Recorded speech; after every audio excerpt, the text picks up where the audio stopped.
Assalamualaikum warahmatullahi wabarakatuh. Selamat malam, Bu Asmi. Kami dari kelompok 5 ingin mempresentasikan terkait perhitungan value at risk pada aset tunggal dan portofolio untuk data saham ANTM, MDKA, dan UNTR menggunakan simulasi Monte Carlo. Beranggotakan Rizky Latifah Cahyaningrum dengan NRP 063023 dan saya sendiri Jeremy Brasila Syando dengan NRP 063082.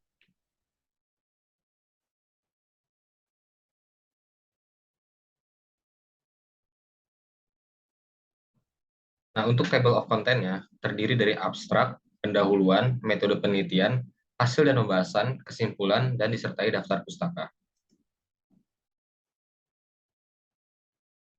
Yang pertama, abstrak. Investasi merupakan komitmen terhadap sejumlah uang atau sumber daya lainnya yang dilakukan pada saat ini dengan harapan mendapat keuntungan di kemudian hari. Investasi dapat dilakukan pada aset real seperti tanah, emas, properti, maupun aset finansial yang berbentuk surat berharga seperti saham, obligasi, atau reksadana. Dalam berinvestasi, semakin tinggi return yang diharapkan, maka akan semakin tinggi tingkat risiko yang akan dihadapi. Metode statistika yang digunakan untuk mengukur besarnya tingkat risiko adalah value at risk. Salah satu metode yang biasa digunakan untuk menghitung value at risk adalah dengan metode simulasi Monte Carlo. Pada penelitian ini dilakukan perhitungan simulasi Monte Carlo pada saat nilai value at risk dari aset tunggal dan portofolio untuk saham ANTM, MDKA, dan UNTR. Menggunakan simulasi Monte Carlo, perhitungan bobot masing-masing saham yang digunakan dalam portofolio dicari dengan metode mean absolute deviation atau MED. Hasil yang didapatkan dari penelitian ini yaitu pada produk investasi yang sama, semakin taraf kepercayaan yang digunakan 90%, 95%, dan 99% didapatkan dari nilai VAR secara berurutan. Lalu untuk yang tertinggi sampai yang terendah adalah saham ANTM, MDKA, kemudian terakhir UNTR. Pada portofolio investasi, nilai VAR yang dihasilkan lebih rendah jika dibandingkan dengan nilai VAR dari masing-masing aset tunggal yang digunakan.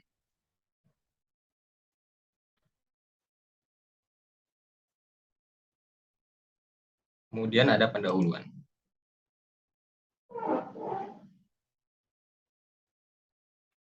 Investasi dapat diartikan sebagai komitmen terhadap sejumlah uang atau sumber daya lainnya yang dilakukan saat ini dengan harapan bisa mendapatkan keuntungan di kemudian hari. Investasi dapat dilakukan pada aset real seperti tanah, emas, properti, maupun pada aset finansial yang berbentuk surat berharga seperti saham, obligasi, dan reksadana. Jadi dalam tingkatan yang sudah sewajarnya kita berinvestasi, investor mengharapkan tingkat keuntungan investasi atau return yang tinggi. Namun semakin tinggi return yang diharapkan, maka akan semakin tinggi tingkat risiko yang akan dihadapi. Hal itu karena hubungan antara tingkat return yang diharapkan dan tingkat risiko adalah bersifat positif dan linear. Ketika melakukan investasi, investor akan mendapatkan risiko yang biasa saja, yang menyebabkan kerugian bagi investor. Sehingga sebelum melakukan investasi, sangat penting bagi investor untuk mengetahui dan memahami risiko agar dapat melakukan tindakan pencegahan atau mengantisipasi risiko yang mungkin terjadi. Dalam pengelolaan risiko, salah satu elemen yang sangat penting adalah ukuran risiko. Dan juga di sini investasi emas merupakan salah satu alternatif yang menguntungkan karena nilai investasinya tidak tergerus inflasi dan harga emas yang cenderung mengalami kenaikan.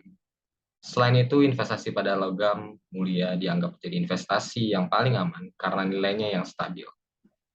Penelitian ini dilakukan untuk mencari tahu bagaimana risiko ketika berinvestasi pada saham perusahaan pertambangan emas, seperti ANTM, MDKA, dan UNTR.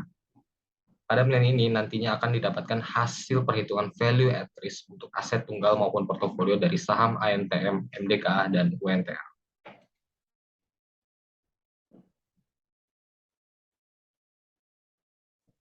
Lalu ada metode statistika yang digunakan untuk mengukur besarnya tingkat risiko adalah value at risk. Value at risk merupakan estimasi kerugian maksimum yang akan didapat selama periode waktu tertentu pada kondisi pasar normal dengan tingkat kepercayaan tertentu. Salah satu metode yang biasa digunakan untuk menghitung value at risk adalah dengan menggunakan metode simulasi Monte Carlo, Dalam perhitungan value at risk, dengan simulasi Monte Carlo, data return diasumsikan berdistribusi normal.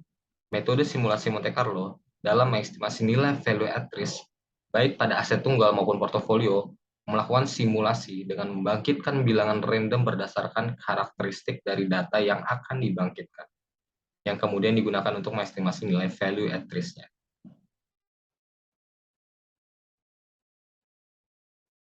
Untuk mengurangi risiko investasi, investor dapat melakukan diversifikasi investasi.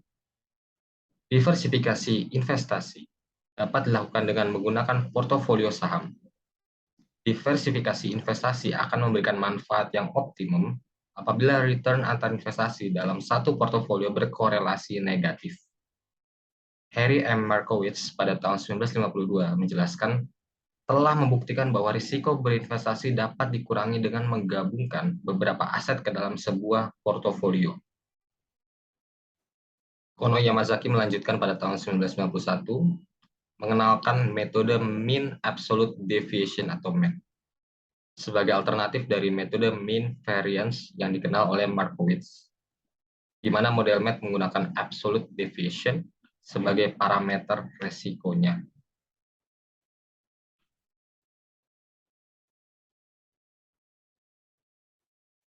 Lalu selanjutnya ada metode penelitian.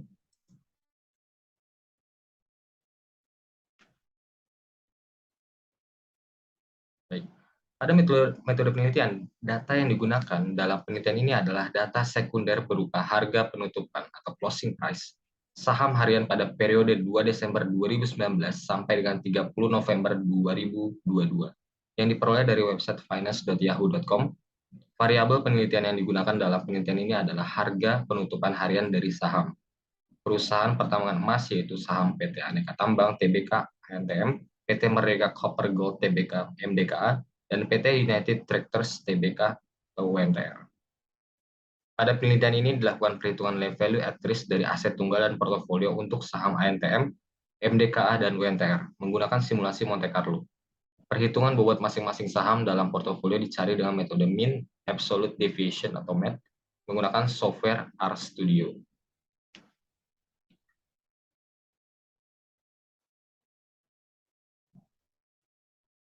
Berikut merupakan langkah analisisnya. Langkah analisis yang dilakukan pada penelitian ini untuk perhitungan VAR menggunakan simulasi Monte Carlo pada aset tunggal adalah sebagai berikut. Yang pertama, menghitung return saham pada aset tunggal dengan menggunakan persamaan berikut, di mana sebagai dijelaskan pada gambar berikut, RT mengartikan nilai return pada waktu ke T, PT merupakan harga saham pada waktu ke T, dan PT-1 harga saham pada waktu ke T-1. Pada portofolio investasi, untuk perhitungan bobot masing-masing saham pada portofolio dilakukan dengan metode mean absolute deviation atau MED dengan RStudio. Selanjutnya menghitung return portofolio dengan menggunakan persamaan sebagai berikut, yang mana RPT merupakan return portofolio pada waktu ke T, W1 merupakan besarnya komposisi atau proporsi aset ke-1, W2 besarnya komposisi atau proporsi aset kedua, dan W3 besarnya komposisi atau proporsi aset ketiga.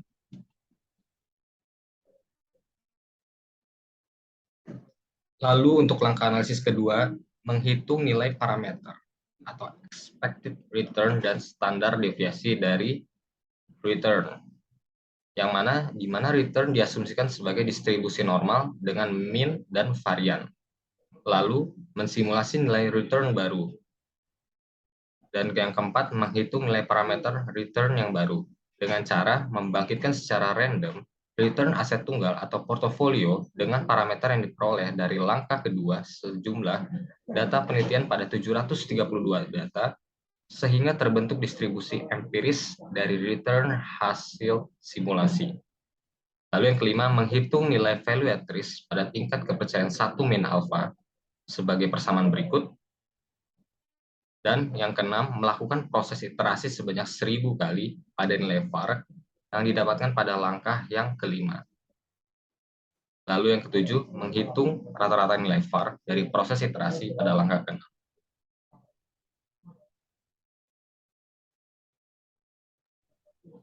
Selanjutnya adalah hasil dan pembahasan. Next.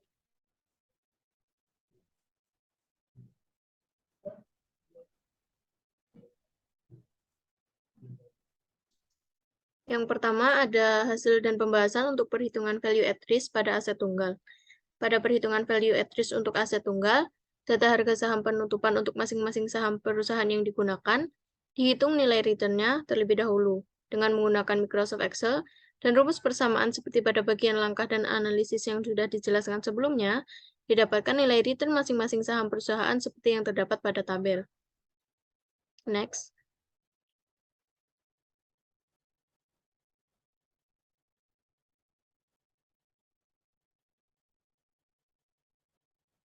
Selanjutnya, dengan menggunakan Microsoft Excel, dicari nilai expected return dari data return yang didapatkan pada slide sebelumnya dengan menggunakan fungsi average dan nilai standar deviasi data menggunakan fungsi stdef dan didapatkan hasil perhitungan expected return dan standar deviasi untuk aset tunggal seperti pada tabel di slide ini.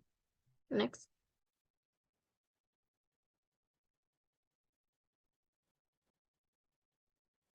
Selanjutnya, dua parameter yang didapatkan dari slide sebelumnya digunakan untuk membangkitkan return baru menggunakan simulasi Monte Carlo, di mana simulasi Monte Carlo ini dilakukan pada Microsoft Excel menggunakan fungsi RAND dan nilai return saham dibangkitkan dengan fungsi normIf atau dengan sintaks seperti yang terdapat pada layer pada slide ini. Dan pada penelitian ini, data simulasi dibangkitkan sebanyak jumlah data penelitian, yaitu 732 data. Nah, tabel ini merupakan hasil bangkitan data return simulasi yang dilakukan pada Microsoft Excel menggunakan fitur What If Analysis untuk masing-masing saham. Next.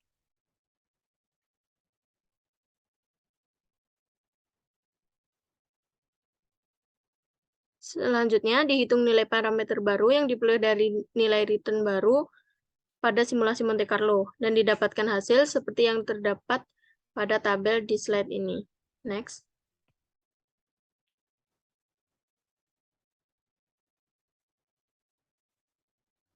Nah, parameter baru atau nilai expected return dan standar deviasi yang didapat pada slide sebelumnya dan dengan nilai Z-score digunakan untuk menghitung nilai value at risk dengan taraf signifikansi yang digunakan pada penelitian ini adalah sebesar 1%, 5%, dan 10%, di mana nilai Z-score-nya dihitung menggunakan fungsi norm.s.if pada Microsoft Excel. Nilai VAR pada tabel ini merupakan risiko yang didapatkan apabila berinvestasi pada masing-masing saham tersebut. Dan dari tabel tersebut, dapat diketahui bahwa semakin besar tingkat signifikansi atau alfa yang digunakan, atau dapat dikatakan tingkat kepercayaan yang semakin kecil, maka besar risiko yang didapatkan juga akan semakin kecil. Next.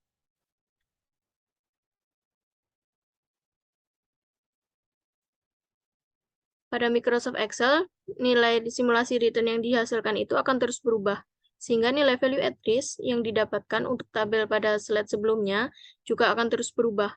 Dan perubahan nilai-nilai tersebut dapat disimpan dengan melakukan iterasi, di mana iterasi tersebut dilakukan untuk mendapatkan nilai value at risk yang optimum. Nilai value at risk pada slide sebelumnya itu digunakan sebagai nilai awal pada proses iterasi yang dilakukan. Dan tabel ini merupakan proses iterasi value at risk sebanyak 1000 kali yang dilakukan dengan menggunakan fitur What If Analysis pada Microsoft Excel. Next.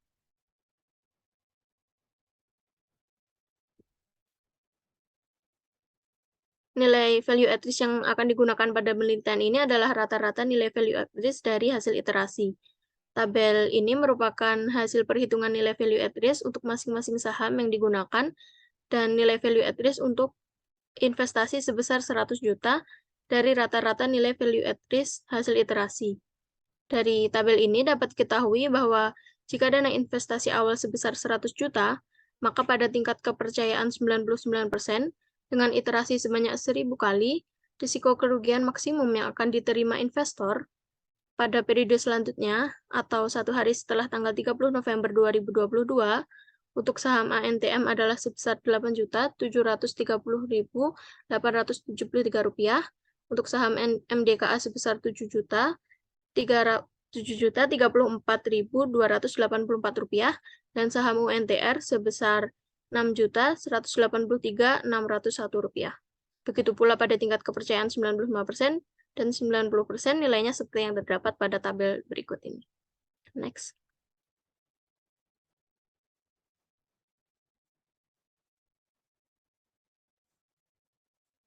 Lalu selanjutnya ada hasil dan pembahasan untuk bagian perhitungan value at risk pada portofolio investasi. Nah, pada bagian ini, tahap pertama yang harus dilakukan adalah menentukan bobot portofolio untuk setiap saham yang digunakan.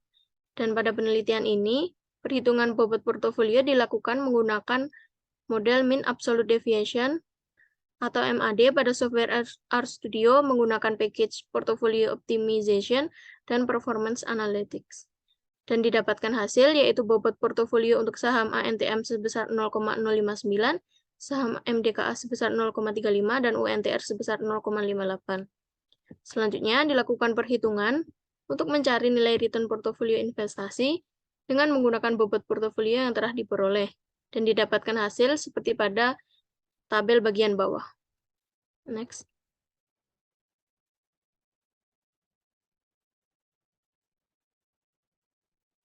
Selanjutnya, dilakukan perhitungan untuk mencari nilai expected return dan standar deviasi dari return portofolio dan didapatkan hasil seperti pada tabel bagian atas.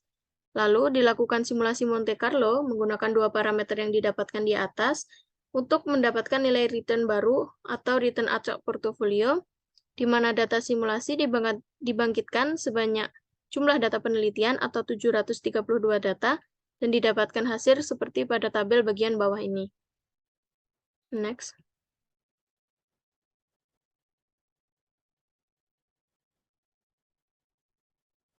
Selanjutnya, dihitung nilai parameter baru yang diperoleh dari nilai return baru hasil simulasi Monte Carlo, seperti yang didapatkan pada slide sebelumnya, dan didapatkan hasil seperti pada tabel di atas. Nah, nilai parameter baru tersebut digunakan untuk menghitung nilai value at risk dari portofolio investasi. Dan tabel bagian bawah ini merupakan hasil perhitungan value at risk portofolio investasi untuk tingkat kepercayaan 90%, 95%, dan 99%. Nilai value at risk tersebut merupakan risiko yang didapatkan apabila berinvestasi pada portofolio investasi yang digunakan. Dan dari tabel nilai value at risk bagian bawah ini, dapat diketahui bahwa apabila berinvestasi pada portofolio investasi tersebut, semakin besar tingkat signifikansi atau alfa yang digunakan, atau tingkat kepercayaannya semakin kecil, maka risikonya juga akan semakin kecil. Next.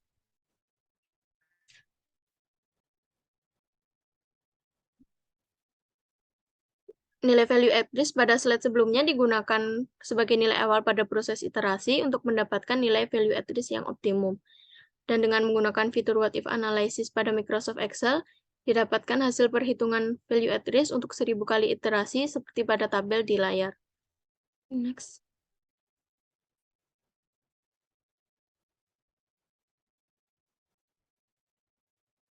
Nilai value at risk yang digunakan adalah rata-rata nilai value at risk dari hasil iterasi, dan didapatkan nilai value at risk untuk portofolio investasi dan nilai value at risk untuk investasi sebesar 100 juta, seperti pada tabel ini, di mana berdasarkan tabel ini, dapat diketahui bahwa pada portofolio yang terdiri dari 3 aset, yaitu saham ANTM, MDKA, dan UNTR, dengan bobot portofolio berdasarkan metode MAD, jika dana investasi awal yang diinvestasikan adalah sebesar 100 juta, maka pada tingkat kepercayaan 99% dengan iterasi sebanyak 1000 kali, risiko kerugian maksimum yang akan diterima investor pada periode selanjutnya, atau 1 hari setelah tanggal 30 November 2022 adalah sebesar Rp5.147.857, dan pada tingkat kepercayaan 95% adalah sebesar Rp3.624.205, dan pada tingkat kepercayaan 90% adalah sebesar Rp2.811.951. Next.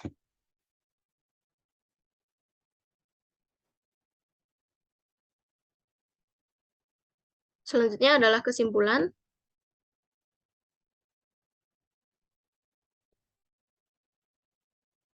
Untuk kesimpulannya, yang pertama yaitu pada produk investasi yang sama, semakin besar taraf signifikansi atau alfa yang digunakan, atau tingkat kepercayaannya semakin kecil, maka nilai value at risk-nya akan semakin kecil. sehingga kerugian yang akan diderita investor juga akan semakin kecil risikonya.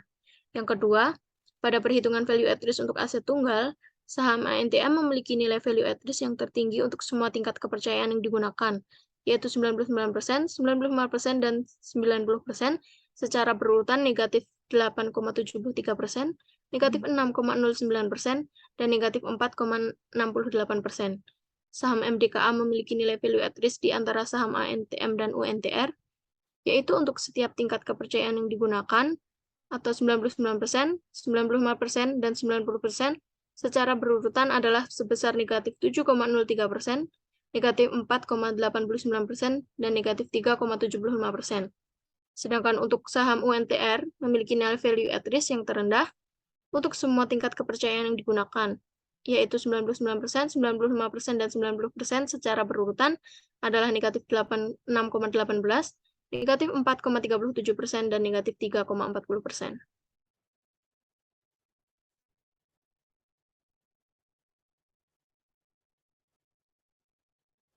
Ini yang terakhir, pada portofolio investasi dengan bobot portofolio optimal berdasarkan metode mean absolute deviation, menghasilkan nilai value at risk yang lebih rendah jika dibandingkan dengan nilai value at risk dari masing-masing aset tunggal yang digunakan, atau saham ANTM, MDKA, dan UNTR, di mana didapatkan nilai value at risk untuk tingkat kepercayaan 99% sebesar negatif 5,15%, tingkat kepercayaan 95% sebesar negatif 3,62%, dan tingkat kepercayaan 90% sebesar negatif 2,81%.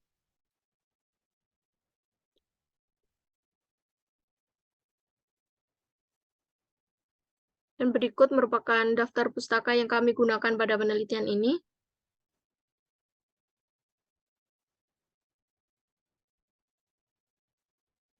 Sekian presentasi dari kelompok kami. Apabila ada kesalahan kami mohon maaf. Sekian. Wassalamualaikum warahmatullahi wabarakatuh.